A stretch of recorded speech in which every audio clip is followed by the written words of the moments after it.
Welcome, y'all, to the Sports Fanatic Show. It is December 1st. And let me tell y'all about a little idea I got, right? It's December 1st, 31 days until the new year of 2026. And what better way than take it back to them old days and do like a 31 days of content type of vibe. I think that's what I'm on. So every single day, and let's see if I can hold myself to it, every single day from the month in December. Who knows? I might just get even more motivated and lock in till school start back at the end of January. But at least for December, for the entire month of December, we're going to have one video a day about something in the sports world. So we got a jam-packed week this week. Today, we got Lane Kiffin goes to LSU. What Cardi B say? Ball was so big I could have went to LSU. Lane Kiffin leaves Ole Miss and goes to LSU. Goes down there to Baton Rouge. I mean, y'all, this was by far the craziest 3 days I've ever seen in college football. And I don't really even keep up with college football like that.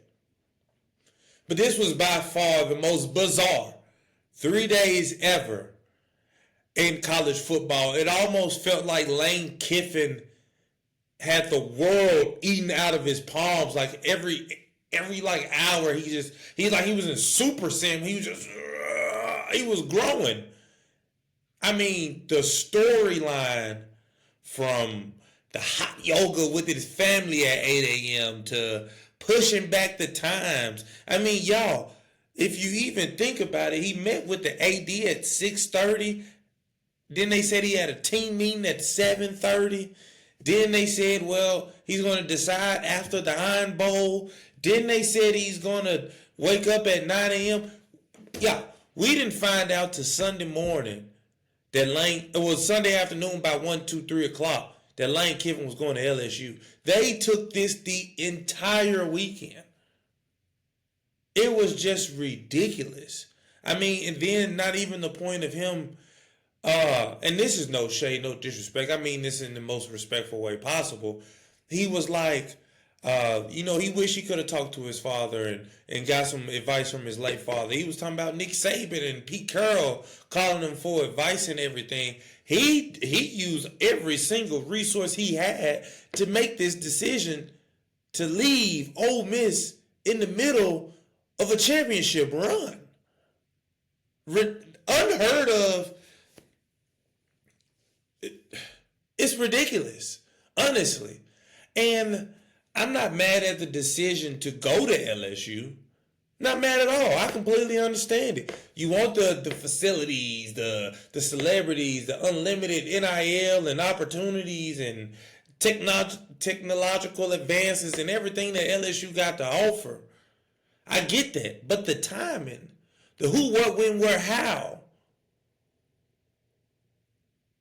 Why? You have been asking for this championship run your career, and I'm going to keep reiterizing, I hope that's the word, that, you want a championship team. Oh, I'm going to keep reiterizing that I'm not big into college football. I know I'm not. That's not my lane. Kiffin, come on, bars. But I'm not big into college football, but if Lane Kiffin the last few years in his whole career has been asking for a championship team and it was right in front of you and the closest you've ever been in your entire career almost, you leave? Make it make sense though, Lane.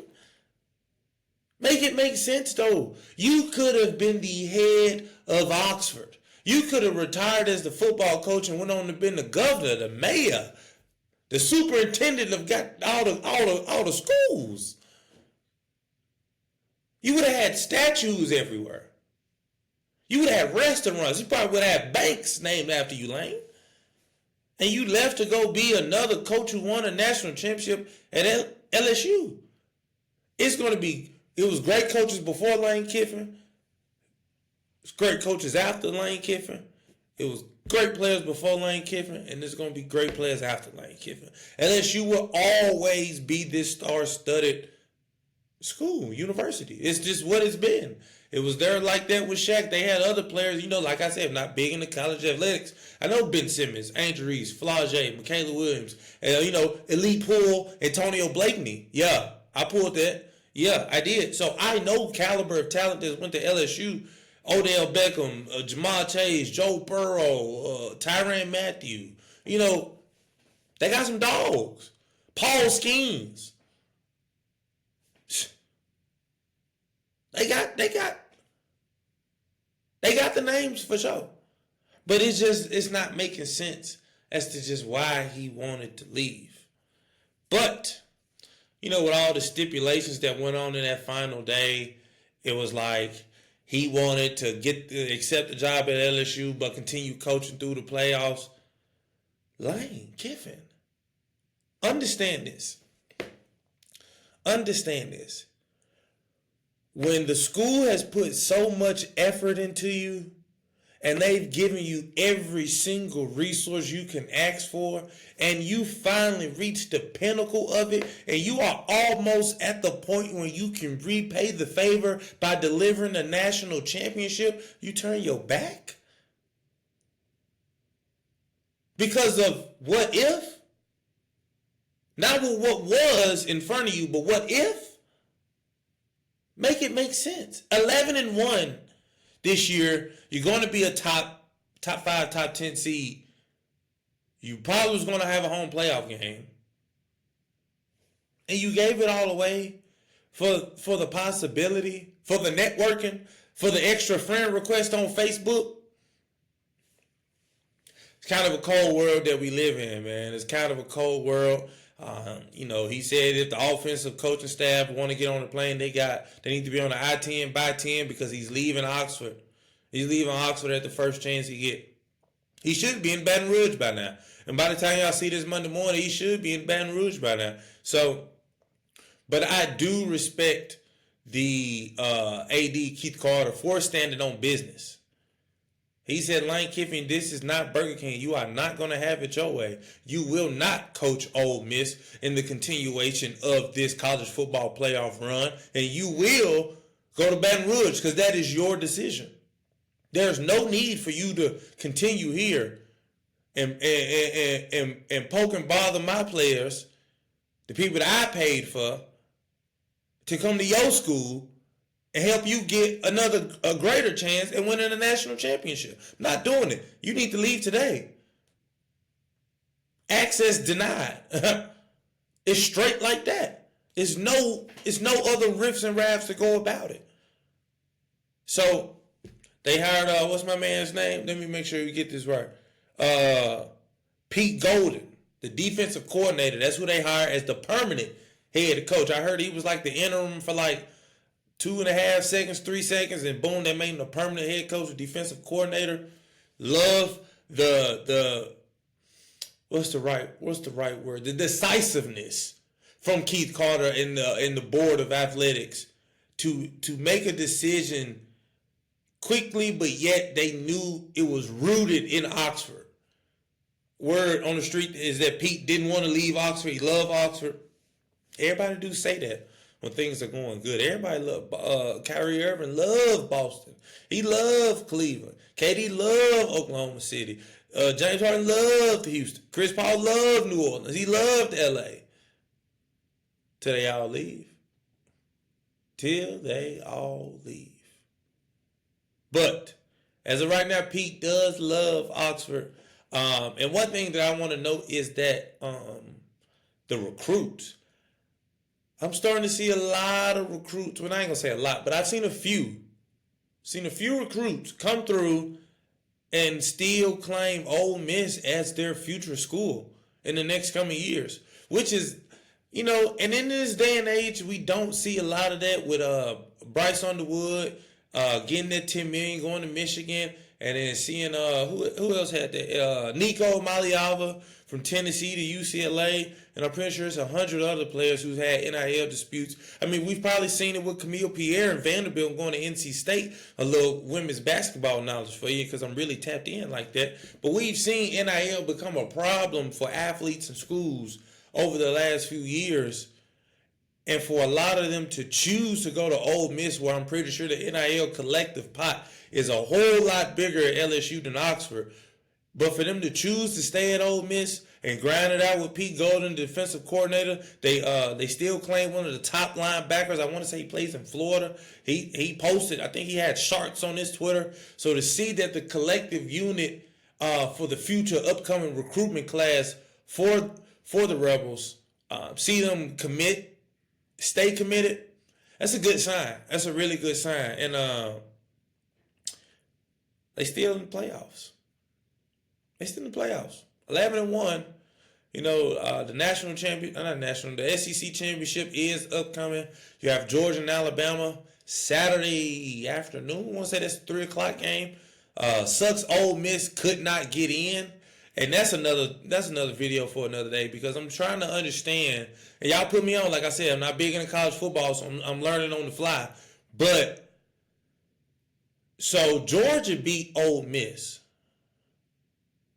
Alabama beat Georgia.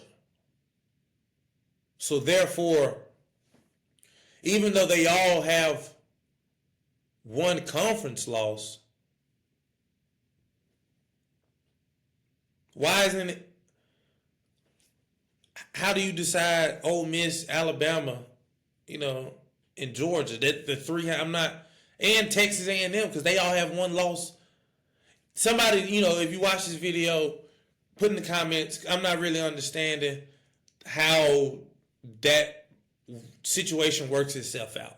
But nevertheless, they do get to play in the one that matters the most, and that is the national championship.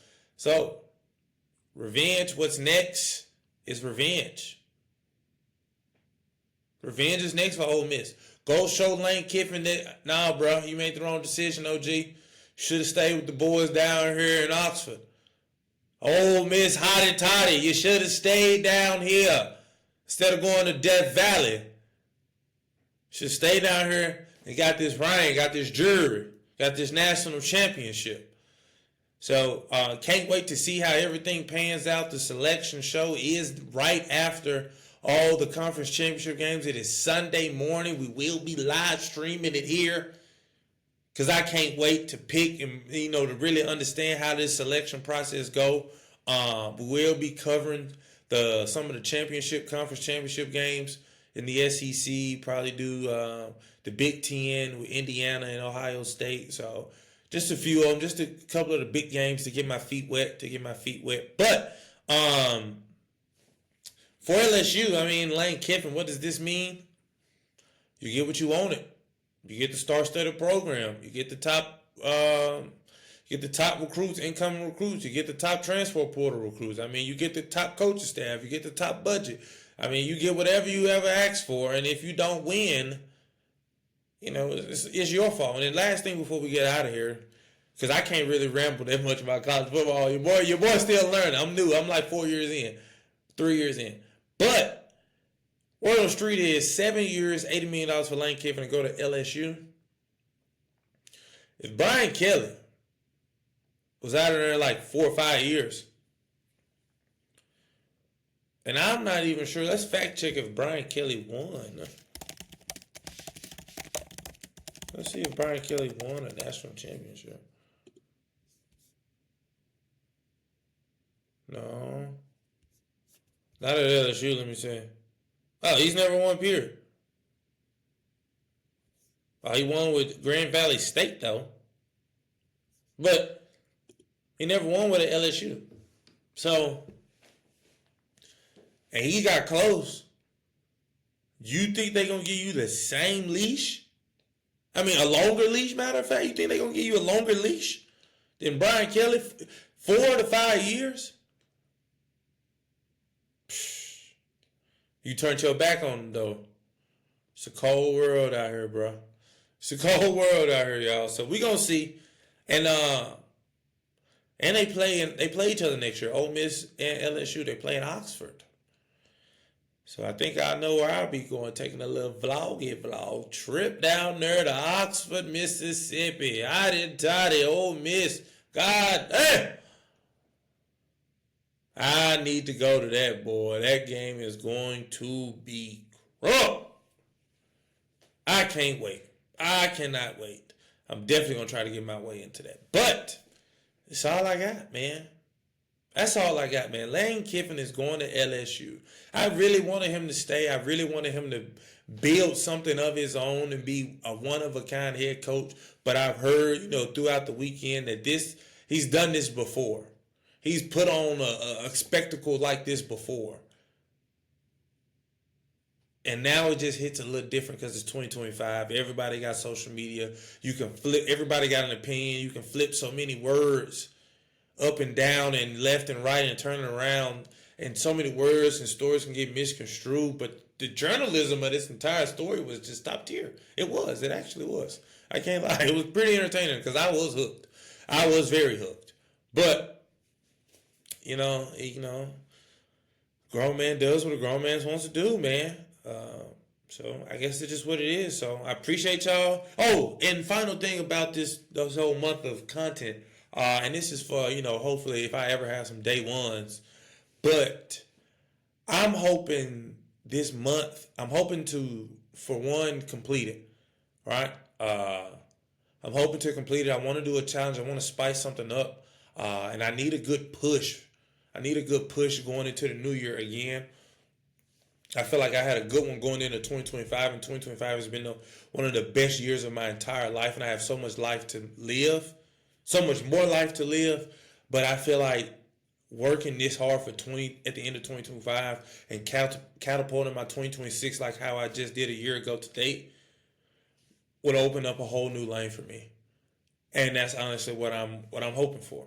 So that's my idea with this as well. And then another one is that I love sports. I do love sports, and I understand everyone has to have a niche. And I'm hoping to find my niche. I got an idea of what it is, of what I want it to be, because I feel like so many other sports are saturated. Not women's basketball yet. There's starting to be some motion in women's basketball, whether it's collegiate or professional. But I would love to do like college softball.